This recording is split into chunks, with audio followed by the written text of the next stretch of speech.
It seemed like just another day in the office for Steve Largent. But obviously, this day would be different, one that Largent would never forget. It would be the last time Steve would go through his usual game day routine, a routine that has taken place 200 times during the 14-year span of Largent's illustrious career. And the thousands of Seattle faithful were intent on letting Steve Largent know just how much he meant to them.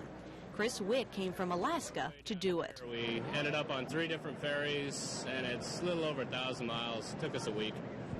Largent worth that trip? You betcha. And now, ladies and gentlemen, the man of the hour, number 80, Steve Largent.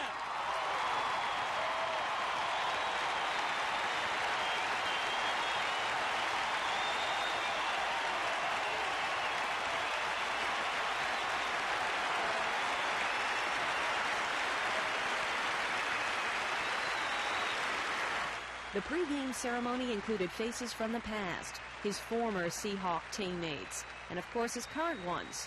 His family was there, his wife Terry, his 4 children, and Largent's mother Sue.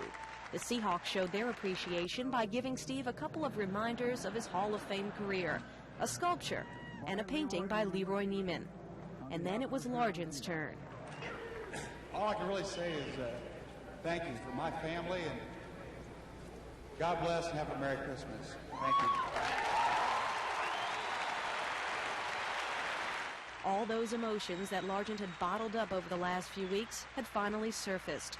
The tears were shed not only on the field, but in the stands as well. We've watched him since the first game, and it's very impressive. You can't believe how much emotion there is.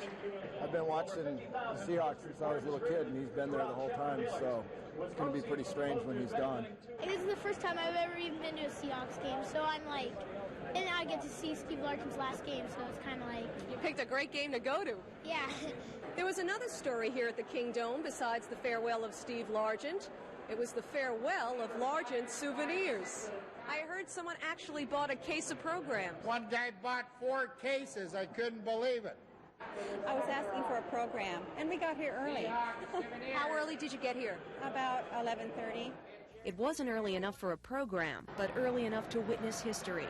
Steve Largent dashing on the Kingdome surface for the last time, and then walking off the most accomplished wide receiver ever to play football. Linda Cohn, KIRO Sports.